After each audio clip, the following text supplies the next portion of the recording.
Students, our next topic is subsets. अब sets के बारे में हमने पीछे पढ़ा था और उसमें बहुत सारे क्वेश्चन भी किए थे। आई थिंक सेट्स आपको अब समझ में आ गया होगा। अब हम बात करते हैं सबसेट्स की, जो कि बहुत इंपॉर्टेंट है। अब यहाँ पर क्या है कि let A and B are the two sets, then A is said to be subset of B if every element of A is an element of B. जैसे कि अब मैं यहाँ पर एक सेट ले लेता हूँ, एक सेट मैंने बी एक सेट ले लिया, तो इस सेट के अंदर मैंने एलिमेंट ले लिए 1 2 3 4 एंड 5। और एक सेट ले लिया मैंने ए, तो ये सेट मैंने आपका ए यहाँ पर ले लिया, तो ये मैंने इसमें ले लिया 1 2 3। अब देखो ए के अंदर जितने एलिमेंट है ना, वो सारे के सारे एलिमेंट किस में हैं, बी में भी हैं। तो इसका मतलब A is the subset of B, और इसको हम डिनोट करते हैं A is the subset of B. ठीक है, मान लिया कोई सबसेट सी आपने ले लिया और सी में ले लिया 3 4 1 एंड 2। क्या अब यहाँ पर क्या देखो, 3 का इसमें एलिमेंट है 4 है 4 भी है, 1 है 1 भी है, 2 है 2 भी है। तो इसका मतलब आप ये कह सकते हैं C is the subset, C set is the subset of set B. ठीक है, C set is the subset of set B, आप ये भी कह सकते हैं। तो इसका मतलब ये कहते हैं कि जो ये सेट सी है ये इस बी का एक सबसेट है। ठीक है, अब यहाँ पर बात आती है कि भाई सबसेट्स बनाते कैसे हैं। अब इसमें जैसे यहाँ पर अब एक मान लिया एक ए, हाउ मैनी, जिस तरह ये हो गया ए, मान लिया एक कोई सबसेट एक सेट दे रखा है 1 2 एंड 3, मान लिया ये, तो इसके सबसेट ये इसका सबसेट है। अब हम कहते हैं कि इसके अकेले के भी तो सबसेट बन सकते हैं। इसके कितने सबसेट बन सकते हैं, जैसे ये इसका सबसेट है, ये भी इसका सबसेट है, तो इसके इस अकेले के कितने सबसेट बन सकते हैं। तो यहाँ पर एक चीज़ आपने देखनी, सबसेट बनाने का जो तरीका होता है, सबसे पहले मैं वो बता देता हूँ। इस सबसेट्स ऑफ ए कैसे बनाते हैं। सबसे पहले तो हम लिखते हैं 5 हमेशा हर एक सेट का सबसेट होता है 5। उसके बाद कोमा इसका 1, उसके बाद ये ब्रैकेट में लिख के 2, उसके बाद इंडिविजुअल को ब्रैकेट में कर दिया 3, उसके बाद दो के पेयर बनाएंगे 1 2, उसके बाद बनाएंगे 2 एंड 3, उसके बाद कौन सा बच गया 3 एंड 1, कोमा हर एक के बीच में लगेगा 3 एंड 1, और एक है आपका 1 2 एंड 3 जो सारा का सारा इकट्ठा है। ये भी पूरा का पूरा इसका क्या होता है, एक सबसेट होता है।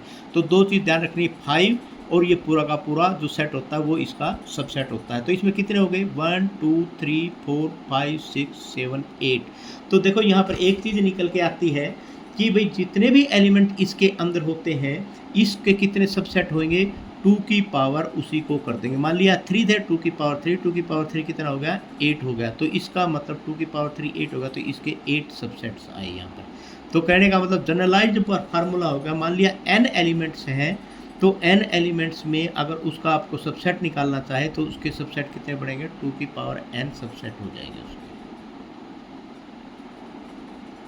ठीक है, तो ये याद रखना आपने, 2 की पावर n सबसेट हो जाएंगे। ठीक है, अगर आगे मान ले कोई पूछे कि इसमें कितने सबसेट होंगे तो आप ये कह सकते हैं 2 की पावर n। मान लिया आपको एक क्वेश्चन पूछता है, कोई कहता है कि भाई ऑर्डर्ड पेयर कोई भी एक सेट बी है और उस सेट का जो ऑर्डर्ड पेयर है उस सेट का वो है 5, बताओ इसके कितने सबसेट बनेंगे। तो आप ये सिंपल इसमें कहते हैं कि भाई नंबर ऑफ सबसेट इसके कितने बनेंगे, number of subset is equal to 2 की पावर 5, और 2 की पावर 5 कितना होता है, वो होता है आपका 32। ठीक है, तो इस तरह आप उसको लिख सकते हैं। तो एक चीज़ का और ध्यान रखना है, कोई भी सेट होता है वो अपने आप का सबसेट भी होता है, और 5 होता है वो भी उसका सबसेट होता है। तो ये एम्प्टी सेट कह लो, नल सेट कह लो, वाइड सेट कह लो, is the subset of every set. अब इसके साथ साथ एक चीज़ और मैं आपको बता देता हूँ, उसके बाद होता है प्रॉपर सबसेट, क्योंकि ये इकट्ठे ही आ जाएंगे तो इकट्ठे आपको समझ में भी आ जाएगा प्रॉपर सबसेट। अब देखो, अभी आपने क्या किया था, ए इक्वल टू आपने किया था 1 2 3, ये मान लिया कोई भी एक सेट ले लिया आपने, और इस सेट के आपने सबसेट बनाए थे। मैं सबसे पहले लिख देता हूँ सबसेट्स ऑफ ए कितने बनाए थे, 8 बन गए थे इसके। तो 5 से स्टार्ट किया था, 1 2 3 3 1 3 1 2 लिख लो पहले, उसके बाद 2 3, उसके बाद लिख लो 3 1। ठीक है, उसके बाद लिख लो 1 2 3। ये क्या थे, सबसेट थे, 1 2 3 4 5 6 7 8 सबसेट हो गए। ठीक है ना, ये इसके सबसेट हो गए, 8 सबसेट हो गए। अब आता है प्रॉपर सबसेट। प्रॉपर सबसेट्स में क्या होता है स्टूडेंट, एक जो ये होता है ना, ये जो सेट है सबसे लास्ट का जो सेट है ये इसमें नहीं आता, बाकी सारे के सारे क्या आएंगे इसमें आएंगे। तो इसका क्या हो जाएगा 5 1 2 3 1 3 2 3 1 2 और इसको छोड़ देंगे। तो ये जो सेट हुआ ना, ये जो सेट हुआ तो ये क्या हो जाएगा, इसका एक प्रॉपर सबसेट हो जाएगा। तो प्रॉपर अब सबसेट कितने होते थे, सबसेट होते थे 2 की पावर n। प्रॉपर सबसेट क्या होगा 2 की पावर n से एक कम, तो 2 की पावर n से एक कम। तो प्रॉपर सबसेट्स में जितने भी सबसेट आएंगे वो 2 की पावर n माइनस में 1 आएंगे। तो इस चीज़ का आपने देना है। अब यहाँ पर देखो कोई भी कहता है कि मान लिया N A is equal to आपका 10 है, तो इसके सबसेट कितने हुए, सबसेट तो हुए 2 की पावर 10, सबसेट कितने हुए 2 की पावर 10, और प्रॉपर सबसेट कितने हुए, प्रॉपर सबसेट कितने हुए 2 की पावर 10 माइनस में 1, तो ये हो जाएगा 1024 माइनस में 1, ये हो जाएगा 1023। ये ध्यान रखना है आपने, ठीक है स्टूडेंट। ये बहुत इंपॉर्टेंट है चीज़ है ये याद रखने वाली, तो ये चीज़ आपने याद रखना चाहिए। देखो स्टूडेंट ये क्वेश्चन है, 2 finite set having m and n elements, total number of subsets of first set is 56 more than the total number of subset of second set, find the value of m and n। अब देखो इसमें मान लिया उसके कितने अंदर, एक के अंदर m एलिमेंट है, एक के अंदर n एलिमेंट है। मान लिया n a होगा, इसके कितने सबसेट बढ़ेंगे 2 की पावर m, और एक ले दूसरा सबसेट मान लिया b है, और इस b के अंदर कितने सबसेट बनेंगे 2 की पावर n। लेकिन ये कहता है कि जो पहले वाला है ना उसके अंदर दूसरे वाले से 56 सबसेट ज़्यादा हैं। तो इसका मतलब आप क्या करोगे, क्वेश्चन के अनुसार 2 की m इज इक्वल टू 2 की पावर n, इसके अंदर 56 ज़्यादा है ना, तो इनको इक्वल कर देंगे और इसके 56 इसमें ऐड कर देंगे। तो अब यहाँ पर देखो इस क्वेश्चन को सोल्व करने का थोड़ा सा ध्यान से इसको समझना, इंपॉर्टेंट क्वेश्चन है। 2 की पावर m माइनस 2 की power n is equal to क्या हो जाएगा 56। अब आपको ये पता है कि भाई ये जो 2 की पावर m 2 की पावर है, तो इसको भी हमने किसी न किसी से 2 की पावर में लेना पड़ेगा। हम इसको कर लेते हैं 8 × 7 कर लेते हैं, 8 × 7 हो गया। तो 2 की पावर m माइनस 2 की power n is equal to 2 की पावर 3 इंटू में 7। अच्छा अब इसको हम क्या, 7 को हम क्या लिख सकते हैं, इसको लिख सकते हैं 2 की पावर 3 इंटू में ब्रैकेट में कर दूँ 2 की पावर 3 माइनस में 1, ठीक है, ऐसे मैंने कर दिया। अब इसको हम क्या लिख देंगे 2 की पावर m माइनस में 2 की पावर n 2 की पावर 3 इंटू 2 की पावर 3 माइनस में 2 की पावर 3, ठीक है, समझ में आ गया। तो ये इसको लिख दिया। तो यहाँ पर 2 की पावर 3 इंटू 3, तो 2 की पावर क्या आ जाएगा 6, और यहाँ पर क्या आ जाएगा 2 की पावर 3। अब देखो ये 2 की पावर यहाँ पर 2 की पावर m है, यहाँ पर 2 की पावर n है, तो इसका मतलब क्या होगा, यहाँ पर होगा m इज इक्वल टू 6 हो गया और n इज इक्वल टू 3 हो गया। तो ये आपका आ गया। अब देखते हैं चलो 2 की पावर m 2 की पावर 6, 2 की पावर 6 किसके बराबर होता है 64 के बराबर होता है। 2 की पावर 3 किसके बराबर होता है 8 के बराबर होता है। क्या इन दोनों का डिफरेंस 56 है, बिल्कुल है। तो इसका मतलब ये हमारा आंसर सही है, m is equal to 6 and n is equal to 3। तो ये क्वेश्चन था आपका, ये भी इम्पोर्टेंट क्वेश्चन था, तो इस क्वेश्चन को भी आपने ध्यान में रखना है। अच्छा अब एक चीज़ का और आपको पता होना चाहिए स्टूडेंट, जो हमारा नेचुरल नंबर होते हैं ना, नेचुरल नंबर होते हैं वो हमेशा क्या होते हैं अच्छा हाँ एक चीज़ मैं यहाँ पर आपको थोड़ा सा बताना भूल गया स्टूडेंट। तो ये सबसेट की और इसकी बात आई थी प्रॉपर सबसेट की। तो प्रॉपर सबसेट को जो हम डिनोट करते हैं वो कैसे डिनोट करते हैं, जिस तरह ये हो गया प्रॉपर सबसेट, मान लिया एक सेट ये हो गया ए और ये हो गया, अब ये सेट है मान लिया 3 है, ए 3 है, 3 आपका क्या है, ये एक सबसेट है, किसका सबसेट है ए का सबसेट है। तो आप ये कहेंगे कि ये इसका एक सबसेट, तो आप ये कहेंगे कि ये आपका एक सबसेट, ये पूरा का पूरा। अगर मान ले ये सबसेट अगर ये एक सेट किया जाए ना, मान लिया इसको भी एक सेट हम बना दिया जाए, तो ये कह सकते हैं कि ये पूरा का पूरा इस पूरे के पूरे का क्या है एक, ये जो एलिमेंट है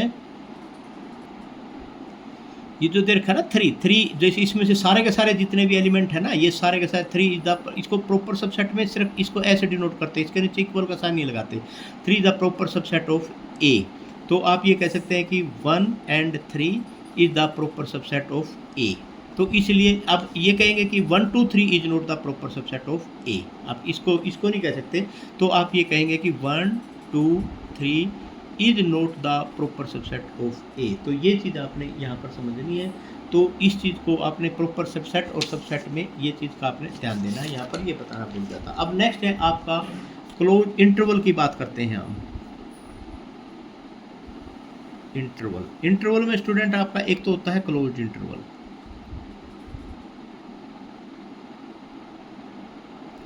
अब एक होता है ओपन इंटरवल। सबसे पहले हम क्लोज इंटरवल की बात करते हैं। मान लिया जिस तरह आपके पास एक सेट होगा, सेट को तो हम कैसे डिनोट करते हैं, 1 और 2 ऐसे डिनोट करते हैं। अब इसमें सेट में जो होता है ना, इसमें 2 एलिमेंट है 1 और 2, तो ये 2 एलिमेंट है तो 2 ही एलिमेंट है, इसमें और अलग अलग हमने सोचने की जरूरत नहीं है। लेकिन जब हम क्लोज इंटरवल की बात करते हैं, क्लोज इंटरवल को हम डिनोट करते हैं ऐसे, मान लिया ए और इसको लिख दिया 1 और 2, तो इसके अंदर 1 और 2 का मतलब क्या है कि ये 1 और 2 भी इसमें इंक्लूड है, और 1 और 2 के बीच में भी जितने भी एलिमेंट है ना वो भी इंक्लूड। जैसे आपने नंबर लाइन ले ली, नंबर लाइन में आपने ले लिया आपका 1 और ये लिया 2, तो यहाँ पर ये जितने भी एलिमेंट है ना इंटरवल में ये भी आपके शामिल होते हैं। तो इस चीज़ का आपने ध्यान देना है, ये 1 है और ये 2 है, तो ये क्लोज्ड इंटरवल है। क्लोज्ड इंटरवल का मतलब क्या होता है, इसमें 1 भी शामिल है और ये इसमें 2 भी शामिल है। तो इसको लिखते कैसे हैं, ऐसे इस ब्रैकेट से लिखते हैं और इसमें लिखते हैं 1 और 2। और इसको सेट बिल्डर फॉर्म में लिखना है तो कैसे लिखेंगे, सच दैट एक्स ये 1 है ना, such that 1 is less than और इक्वल टू एक्स और is less than equal to 2। तो ये चीज़ का आपने ध्यान देना है यहाँ पर, x1 is less than equal to. अब मान लीजिए यहाँ पर हो गया आपका एक दे दिया b कोई z दे दिया, और ये दे दिया आपका 2 और 4, मान लिया 2 और 4 दे दिया, तो वो सारे के सारे एलिमेंट जो 2 और 4 2 भी है और उसके अंदर सारे के सारे एलिमेंट 2 और 4 भी है, तो उसके अंदर वो भी शामिल हैं। तो इसका मतलब आप यहाँ पर लिखेंगे b इज इक्वल टू आपका सेट बिल्डर फॉर्म में x such that 2 is less than और इक्वल टू x और is less than equal to 4। तो ये होगा आपका क्लोज्ड इंटरवल। तो इस अच्छा, अब उसके बाद है आपका ओपन इंटरवल। ओपन इंटरवल भी यहाँ पर, ओपन इंटरवल को हम इस ब्रैकेट से डिनोट करते हैं स्टूडेंट। मान लिया यहाँ पर आपका क्या होगा 1 और 2, तो इसमें क्या होगा 1 और 2 शामिल नहीं होगा, लेकिन 1 और 2 के बीच के जितने भी एलिमेंट है ना, तो जैसे यहाँ पर मैंने कहा था ना, ये होगा 1 ये होगा 2, तो यहाँ पर ये पॉइंट और ये पॉइंट इसमें शामिल नहीं होंगे, बाकी ये सारे के सारे शामिल हो जाएंगे। अच्छा, इसमें अगर ये शामिल है तो यहाँ पर जो क्लोज होगा ये राउंड करके इसको डार्क कर देंगे, लेकिन अगर ये शामिल नहीं है तो इसको सिंपल एक यहाँ पर कर देंगे और इसमें डार्क नहीं करेंगे। तो ऐसे इसको लिखा जाता है। लेकिन अगर सेट बिल्डर फॉर्म में लिखना हो तो मान लिया ये आपके ए इज इक्वल टू इसको लिखना है, तो एक सेट, तो ये आपका क्या हो जाएगा, मान लिया इंटरवल, तो सेट उसके अलग ही चीज़ होती है ये, तो उसको लिखने के लिए तो ये इसका अलग, मान ली इसको लिखना होता है तो इसको हम फिर क्या लिखेंगे, इसको लिखेंगे 1 और 2 जैसे लिख दिया ना, तो इसमें लिखेंगे, मान लिया इसको हम ऐसे भी लिख सकते हैं 1 इज लेस देन x और is less than 2, a is equal to X such that 1 is less than x is less than 2। क्यों, ये जो 1 और 2 है इसमें शामिल नहीं है, जो ये x हमने लिया यहाँ से यहाँ तक, जो ये x लिया ना हमने, ये जो x लिया इसके अंदर ये 1 और 2 शामिल नहीं है, और बाकी सारा का सारा है इसमें, ये 1 और 2 शामिल है, बाकी सारा का सारा इसमें ये 1 और 2 भी शामिल है और बाकी सारा का सारा भी इसमें शामिल है। तो इस चीज़ का आपने ध्यान देना है। अच्छा, इसको उसके बाद आता है सेमी इंटरवल। अब सेमी इंटरवल का मतलब क्या होता है, मान लिया आपने ये इसमें लिख दिया, मान लिया एक सेट ले लिया, तो एक तरफ तो लिख दिया 2 और एक तरफ लिख दिया आपने 4, तो ये लिख दिया, या आपने ये भी लिख दिया, ऐसे लिख दिया 2 और 4 लिख दिया, ये लिख दिया। तो मतलब क्या है कि एक तरफ से क्लोज है, एक तरफ से ओपन है, एक तरफ से क्लोज है, एक तरफ से ओपन है। इसको आप क्या लिखेंगे, इज इक्वल टू एक्स सच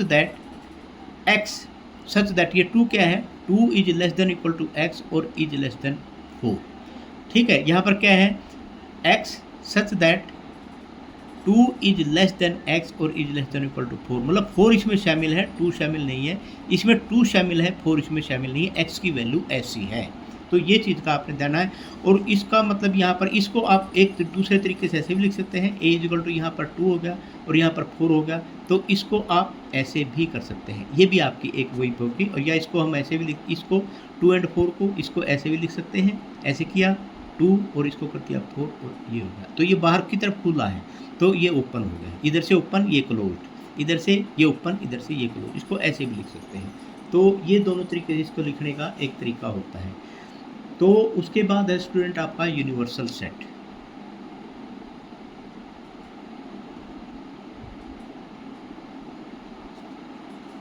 अब यूनिवर्सल सेट तो अलग ही, यूनिवर्सल सेट को हमेशा हम यू से डिनोट करते हैं। मान लिया यू एक सेट हो गया आपका 1 2 3 4 5 एंड अप टू 20, ठीक है। और एक 2-3 सेट ले लिए, फिर आपने एक सेट ले लिया, आपने मान लिया ये ले लिया 2 एंड 4, एक सेट आपने ले लिया यहाँ पर बी इज इक्वल टू ले लिया 1 2 5 एंड 7, और एक सेट आपने ले लिया सी, ये सेट ले लिया मान लिया 1 9 7 8 10 एंड 2। तो अब देखो ये जो ए सेट है, ये ए जो सेट है ये इसका सबसेट है यू का, बी एक सेट है ये भी सबसेट है यू का, सी एक सेट है ये भी सबसेट है यू का।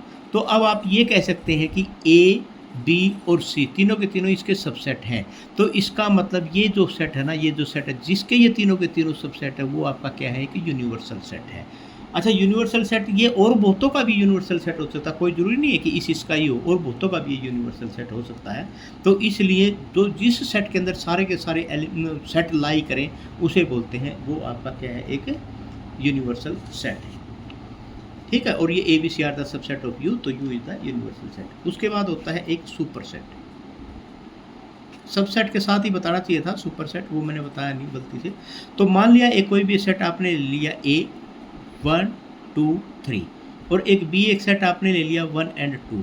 तो ये तो सिंपल सी बात है। मान लिया आप ये कह सकते हैं कि B is the subset of A, लेकिन अब यहाँ पर क्या कि B is the subset of A, और आप ये भी कह सकते हैं कि A is the superset of B, A is the superset of B. और इसको डिनोट करते हैं ए, उसको तो ऐसे करते थे, इसको डिनोट करते हैं ऐसे, A is the superset of B. तो ये सुपर सेट की डेफिनेशन ये भी आपने ध्यान रखना है, सुपर सेट को हम ऐसे डिनोट करते हैं, ठीक है। उसके बाद है आपका power set. Power set student ये बहुत इंपॉर्टेंट है, पावर सेट इसको समझो ध्यान से। ए इज इक्वल टू 1 2 3, अब इसके जो ए इज इक्वल टू 1 2 3 लिया, इसके सबसेट कितने हो गए आपके, subsets of A is equal to, ध्यान देना इसका, देख सबसेट, इसको पावर सेट को डिनोट करते हैं पी ए से, पावर सेट को किसे डिनोट करते हैं पी ए से। अब इसको देखियो, सबसेट ऑफ ए 5 1 2 3 1 2 2 3 3 1 और 1 2 एंड 3, ये हो गए इसके सबसेट। अब इन सब collection of all subset of A, ध्यान रखना, collection of all subset of A is known as power set. तो यहाँ पर अगर मैं लिख देता हूँ power set of A is equal to subset of A, तो ये ब्रैकेट और लगा देंगे यहाँ पर एक बार इस सारे के सामने, तो ये पूरा का पूरा क्या हो जाएगा, एक सेट हो जाएगा, और इस पूरे के पूरे सेट को बोलते हैं पावर सेट। समझ में आ गया। तो जितने भी सबसेट होते हैं उन सब के पूरे सबसेट को मिला के अगर एक सेट बना दिया जाए तो उसे बोलते हैं पावर सेट। अब एक चीज़ का आपने ध्यान रखना है कि मान लिया कोई भी एक है एन ए, मान लिया इसके अंदर एन ए, एक एन ए कितने हैं इसके अंदर 3, ठीक है। तो अब अगर कोई आपसे ये पूछ ले तो पावर सेट के अंदर मान लिया कोई एक सेट ए है, उसका एन ए, उसका कार्डिनल नंबर 3 है, तो पावर सेट के अंदर कितने एलिमेंट होंगे, तो उसके अंदर भी 2 की पावर 3 एलिमेंट होंगे, तो वो ये एक एलिमेंट है, ये भी इसका एलिमेंट है पावर सेट का, ये एक एलिमेंट है, ये पूरा का पूरा एक एलिमेंट है, ये पूरा का पूरा भी एक एलिमेंट है पावर सेट का, ये पूरा का पूरा एक एलिमेंट है, और ये पूरा का पूरा भी एक एलिमेंट है पावर सेट का। तो यहाँ पर इसका मतलब इसके अंदर कितने एलिमेंट हो गए, 8 एलिमेंट हो गए, ठीक है। ये इसके लिए तो सबसेट है, इसके लिए सबसेट है, लेकिन पावर सेट के लिए अब ये क्या है, ये एक एलिमेंट है। तो इस चीज़ का आपने यहाँ पर ध्यान रखना है।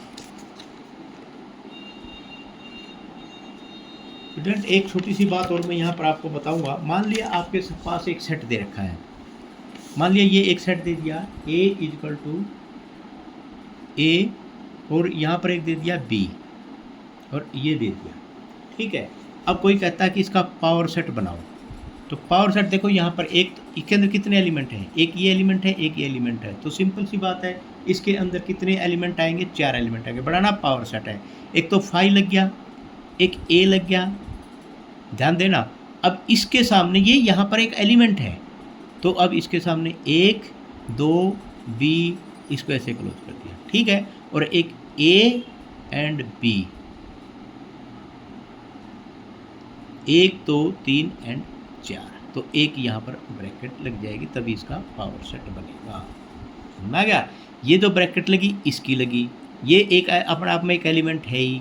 ये जो ब्रैकेट दोनों लगी इसको एक सबसेट बनाने के लिए, ये इसका एक सबसेट बनाने के लिए, ये लास्ट में जो लगी है ये एक पावर सेट की लगी है। तो इसलिए ये ध्यान रखना है कि कई बार ऐसे आ जाता है। अब कोई कहे क्या ये बी इसका एक बी बिलोंग्स टू ए है, कोई कहेगा आपको क्या बी बिलोंग्स टू ए है, नहीं, बिल्कुल नहीं है, क्योंकि बी इसके अंदर है ही नहीं। तो ये जो कहेगा कोई, अगर कोई ऐसे कहे कि बिलोंग्स टू ए है, ये इसके अंदर है, हाँ इसके अंदर है, ठीक है। तो अब ये इसके अंदर है, तो इसलिए ये कहता है कि ये इसका एक एलिमेंट है, ठीक है।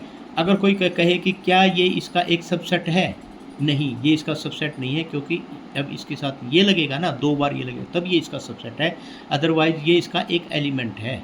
ये तो इसका ए का एक एलिमेंट है, एक एलिमेंट है, ये इसका सबसेट नहीं है। अगर मान लिया आप 2 ब्रैकेट यहाँ पर ऐसे लगा देते हैं, ऐसे लगाते हैं, तब ये इसका सबसेट है, सबसेट ऑफ ए, ठीक है, या पी ए है। तो इस चीज़ का आपने ध्यान रखना है। चलो इस वीडियो में इतना ही काफ़ी है, आगे नेक्स्ट क्वेश्चन करेंगे फिर अगले नेक्स्ट वीडियो।